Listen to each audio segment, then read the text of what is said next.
So I take the opportunity now to officially greet you all. Good morning, early morning to our friends in North and South America. Good afternoon to our friends in the UK. Good afternoon to our friends in Europe. And our friend in Dubai. Good evening to our friends in India. Lots of friends in Malaysia, Singapore, Indonesia. One friend in Japan. A couple in Australia. Nice to share this time with you. I believe we have some questions, JC. Yes, Prajan. Prajan, we can feel that we are really meditating in Anandagiri. Excellent.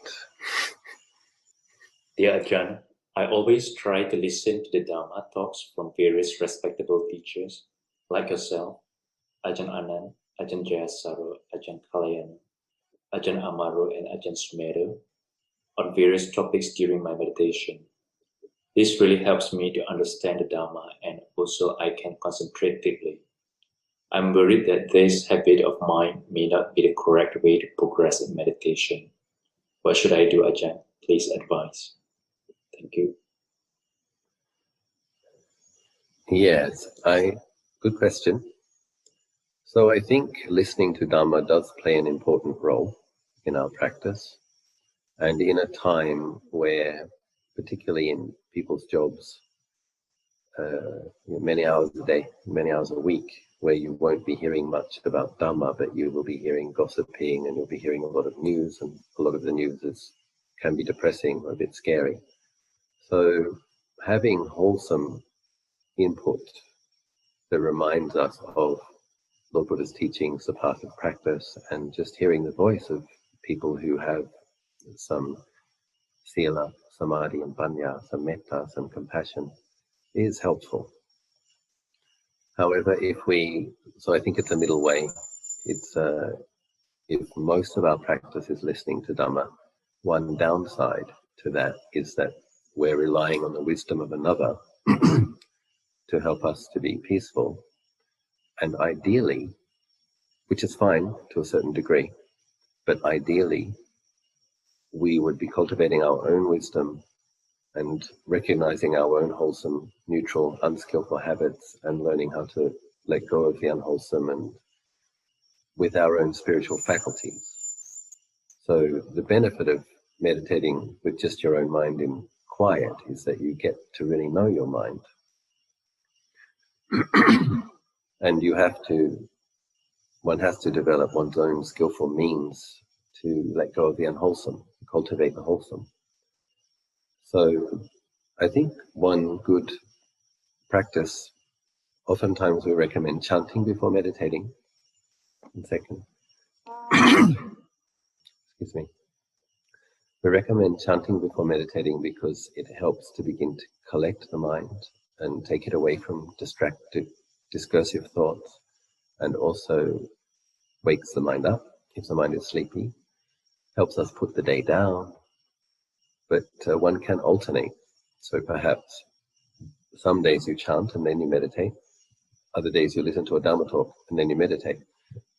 But I would recommend that one does chanting 20 minutes, half an hour, meditates half an hour, 45 minutes, or listen to a Dharma talk half an hour, meditate half an hour, 45 minutes. So that way you are cultivating your own, learning to put forth your own energy when you're doing your chanting and relying on your own abilities and cultivating your abilities and your faculties, but then also hearing the wise words of others as reminders and encouragement. It also helps us to collect our thoughts and for our mind to become more wholesome. But so yeah, I think having some kind of a sense of middle way, a certain amount that you listen, but also definitely making time where you're really just going to be with your breath or whatever your meditation object is. Sometimes metta, sometimes reflective meditations, but we make the time to learn how to do that for ourselves.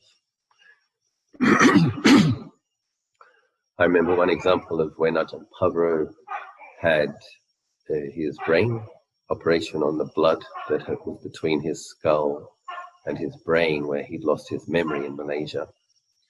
And it was very striking. And I remember to this day that when I went to visit him in the outpatient, so in the post-operation room, and I asked him if he knew where he was, and he didn't. And I asked him if he knew who I was. He did know who I was. He knew who his preceptor was, but he had no memory of having left Canada or having arrived in Malaysia. But I asked him if he was worried or scared, and he said to me he was just reciting the Metta Sutta. So coming to in a place where you don't know anybody, when you're in a hospital gown and you're separated from your robes, obviously something's gone wrong. And Ajahn Pavro's automatic response was to chant the Metta Sutta, with a offering some sense of blessing or recollecting a wholesome thing in a what could be a scary situation. So that kind of response is really wonderful, and that kind of response comes from habit. So it's the having established the habit himself. He had that habit, so that even when he's separated from his robes, he doesn't know what country he's in. But when he's in a frightening situation, his mind goes straight to Karaniya mata kusalena yantang santang padang abhisamecha. I was recently speaking with a student from Singapore, Cliff, and he was saying that his mum had learnt the Heart Sutra in Chinese. She couldn't read, but she'd learnt it from memory. And she had dementia for the last 10 or 15 years of her life. But if Cliff would chant the Heart Sutra next to her, she could chant it.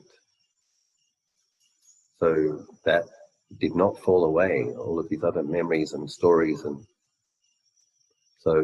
her mind would become bright and happy. I'm sure it helped her in her death and in her rebirth, that her son helped her recollect the Heart Sutra and chanted it with her. So these, if we can internalize and establish these personal habits, they're very powerful.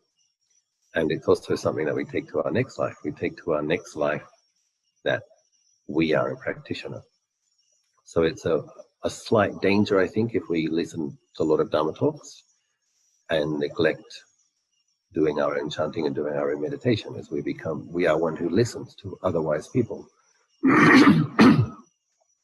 But we need to get serious about becoming wise ourselves. And so we need to internalize these things. So I hope I answered the question. Thank you, Prajan. Prajan, question number 2. Are people good by heart but harsh by mouth through Buddhist? Yes. Thank you. They are. Are they true Buddhists? Yes, they are bad Buddhists.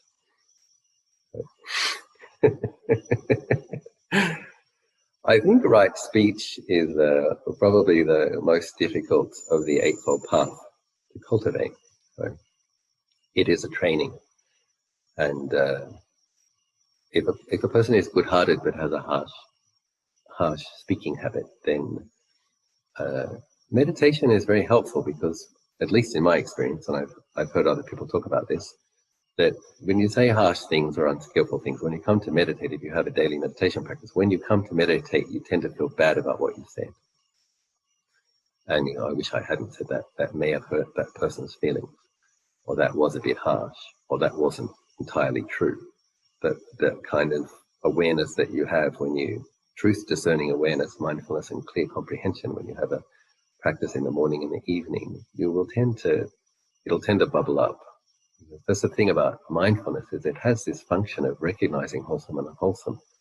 You'll have a not very good feeling about doing harsh and unskillful things, and just as you will have a good feeling about having done skillful things. So it's a training, and if we know, I think one of the most important things is wise association. So for people who have harsh or gossipy speech habits, then there might be certain people that we talk to that really encourage us in that.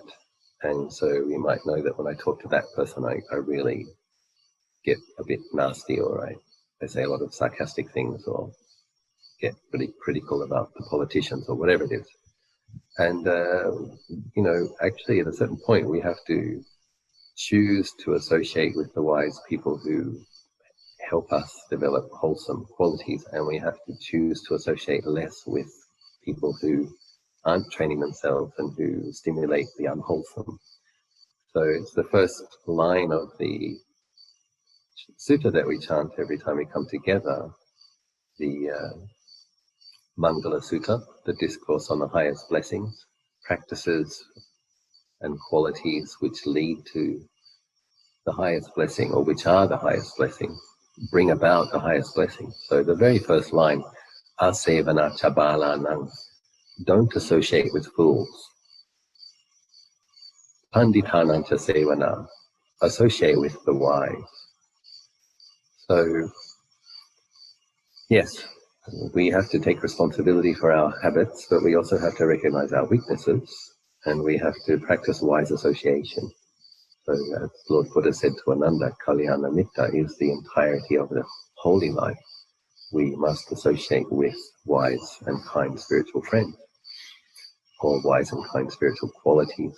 So yes, we're all in a training, and I'm sure we all have work to do in cultivating our right speech which is timely, speech which is kind, speech which is truthful, speech which is helpful, and let us all aspire to be better Buddhists.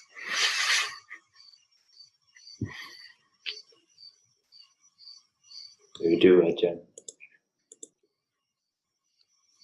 Okay, question number 3. It is said that every meditation subject, such as kasina, has its own nimitta. What is the nimitta in metta meditation? Thank you. So I think even with different meditation objects, not just with metta as the object, different people with different characters will experience nimittas differently. So nimitta means a sign.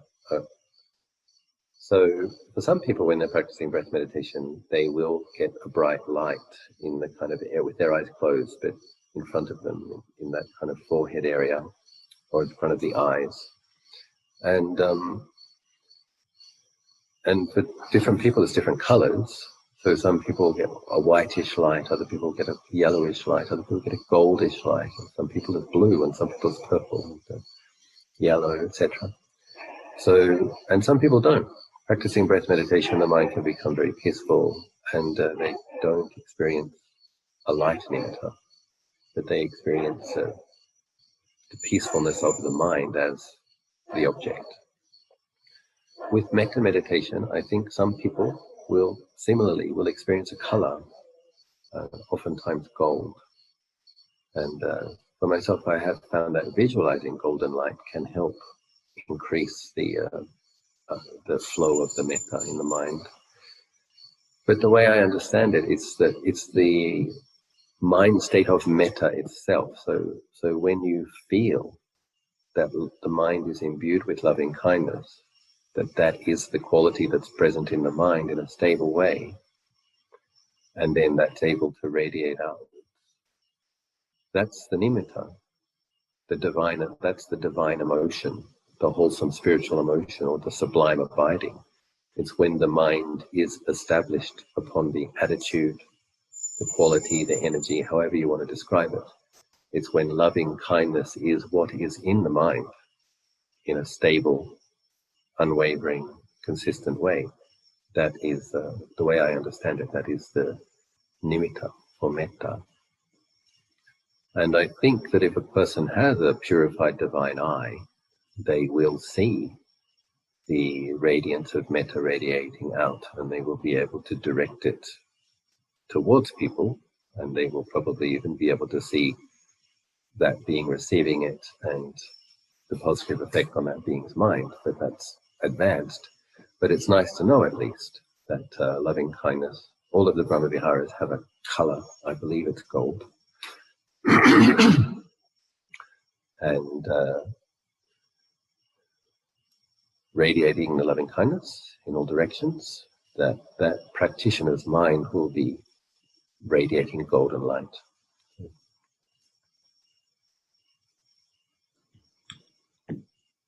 Thank you, Prajan. Prajan, I heard Ajahn said collectedness. I think this is the question from two Zoom before.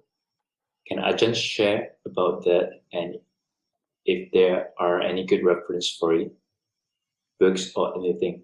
Thanks a lot. So in my experience, when the mind is concentrating, there's a sense of it having a stable center. So it's coming inwards and resting inwards. At the same time, in my experience, the awareness itself gets larger also. So it's not that the mind is squeezed into some kind of tight box. It's that the mind is resting inwardly. And oftentimes in my meditation, when my mind's becoming very peaceful, the sense of that's the center of awareness, but the awareness itself can be experienced as being quite vast. So I don't think the word concentration captures that. It sounds kind of heady.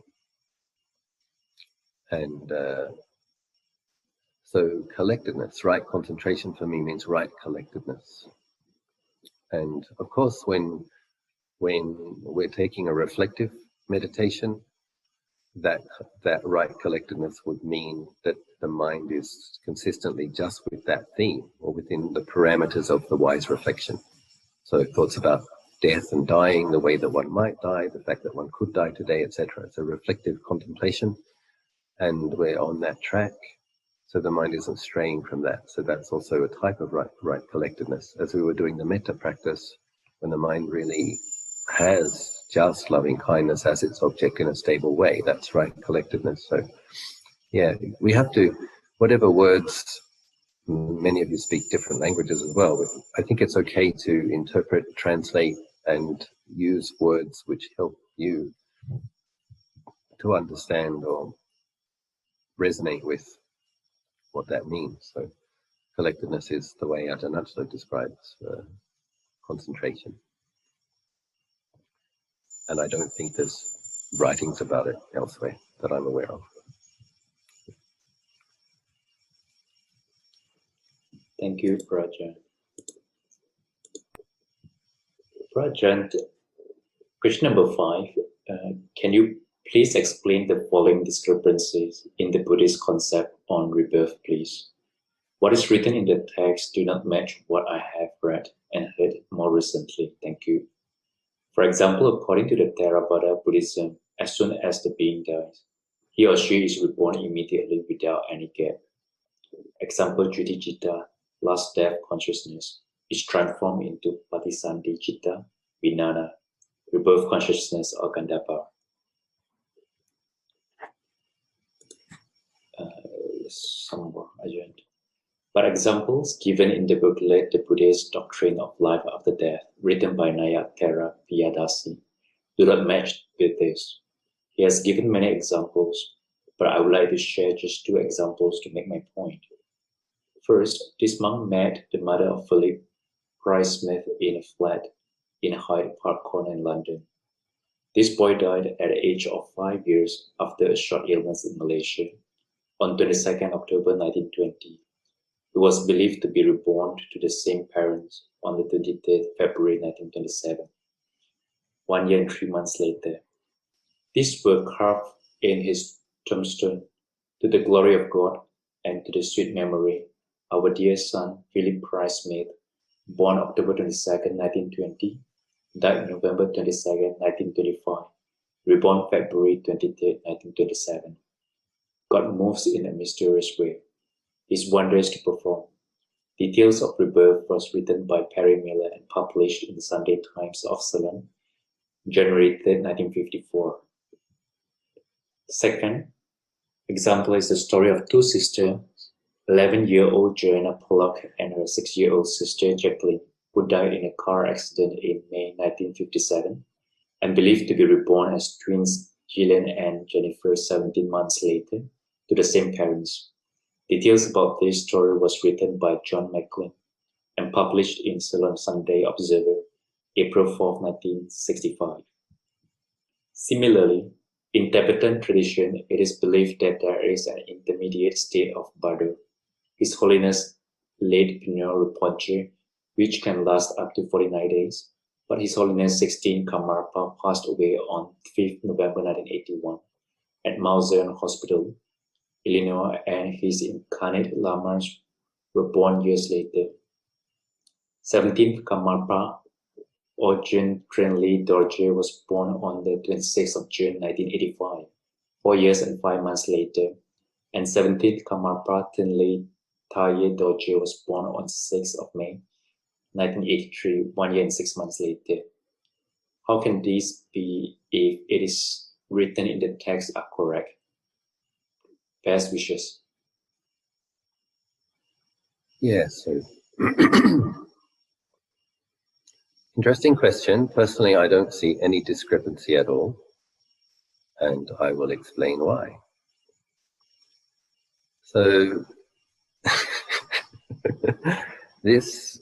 I think this person's challenge with understanding this concept is a kind of a human realm-centered worldview. So what's lacking is awareness of cosmology.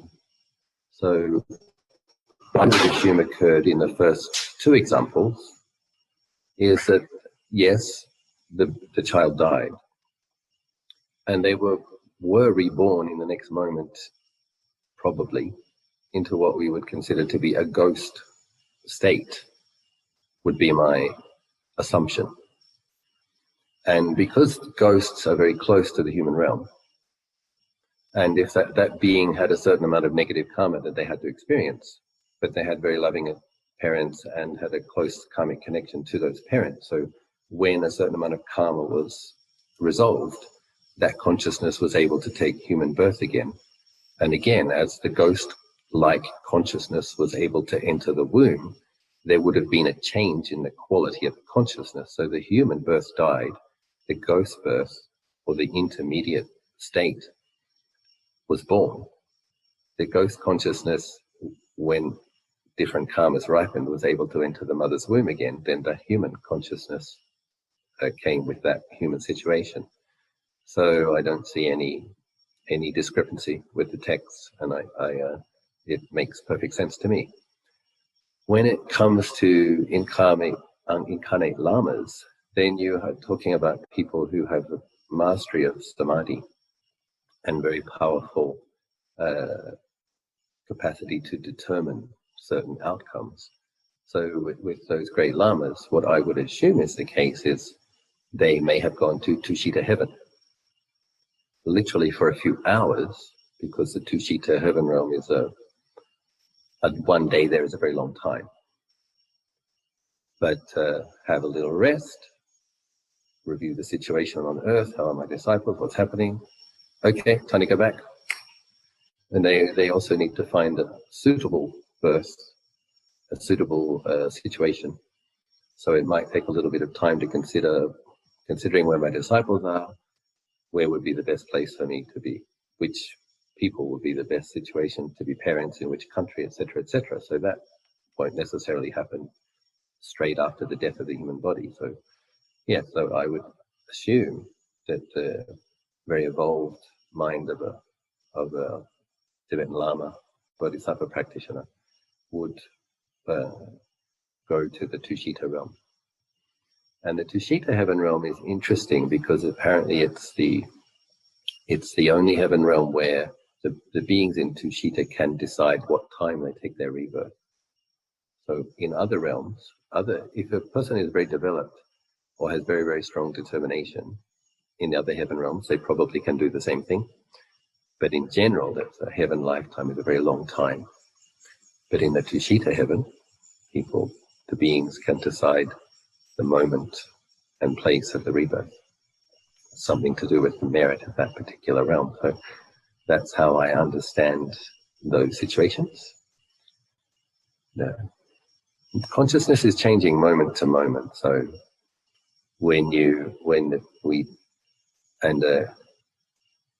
ghosts is a kind of a birth, and it's a birth that ideally we want to avoid. But even among the ghosts that have more subtle bodied beings who will tend to look like their previous human birth, even among those beings, they have different types of merit. So some ghosts with a lot of merit may not suffer that much, and when they work through whatever the particular karma is that they have to work through, they can take an auspicious birth. And some beings get born as ghosts simply because they weren't ready to die and they were a bit confused. And but they have a lot of good karma, very good beings, and the good take care of the good. So even in the ghost realm, you have some noble beings who help ghosts. So apparently there's like a police force, and when Luang Por Biet came here, and there were some entities that were causing some troubles, ex-communists who didn't like monks, and I asked Ajahn Biet to please help us. Well, we had the ghosts, the unfortunate ghosts, but we also had some like malevolent entities that didn't wish us well. And so I asked Ajahn Biet to help, and he told me, he said, well, it's not, I didn't really do it myself. He said, I just called the police. And they took them away, and they had to go according to their karma, they had to move on. And they did move on. Similarly, because we were making this chedi and we were dedicating merits, a lot of ghosts got reborn as devas in the lower heaven realm. So yes, there is a lot of movement. There are a lot of other realms, but sometimes in Buddhist cosmology, I prefer to think of them as, many of them are parallel realms. So it's like in the trees, in some trees there are devas, in some streams and rivers there are nagas, in mountains there's a different type of mountain deva, and that's just the Bumma devas. And then you've got the realm of the four kings, which is the heaven realm, which is very close to the human realm. And then you have the ghost realms, and then you have the demonic realms, which are just a little bit lower than and there's a lot of, it's kind of a vibrational thing. It's like a radio. Kind of twisting the knob of the radio, you can get to a different channel. But a lot of these realms are very close. There's consciousness literally everywhere. And then when you start to think about the heavier and the lower hells, they're probably some distance below, and the higher heaven realms, they're probably some distance above. But a lot of these realms, animals, ghosts, humans, lower level devas, first heaven realm, demonic realm, they're quite close, I think. And it's just a matter of vibrations, what you resonate with, what you make karma with. But there's a lot of movement in between realms. And those subtle bodied beings tend to be able to take their rebirth more quickly. So Ajahn Anan once told me that a deva can fall from the deva state if they get really jealous of another deva. That's one of the problems that the devas can have if they get envious of another deva for being more radiant or having more beautiful jewels or having a more fabulous celestial mansion. And if a deva develops envy and then resentment, they can fall from the deva state to a ghost state, like in a moment. So even if one is reborn as a deva, one has to take care of that heavenly state, the inner angel. You have to take care of your inner angel to be able to stay and enjoy the results of those merits. So don't let your mind stay in heavy, dark states for too long. Do whatever you can to make your mind wholesome, peaceful, and don't want to make too much karma with these heavy, dark realms.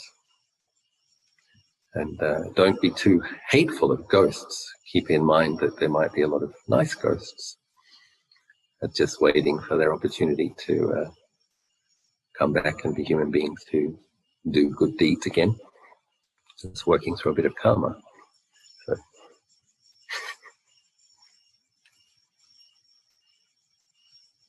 Thank you, Prajan. Prajan, question number 6. In your past sharing, you shared about some Thai elders who are enlightened, but you rarely mention non-Thai monks. Is it because non-Asian or people trained under Western education are too analytic and difficult to get into Samadhi? Do you know of Western monks who are enlightened? Sadhu.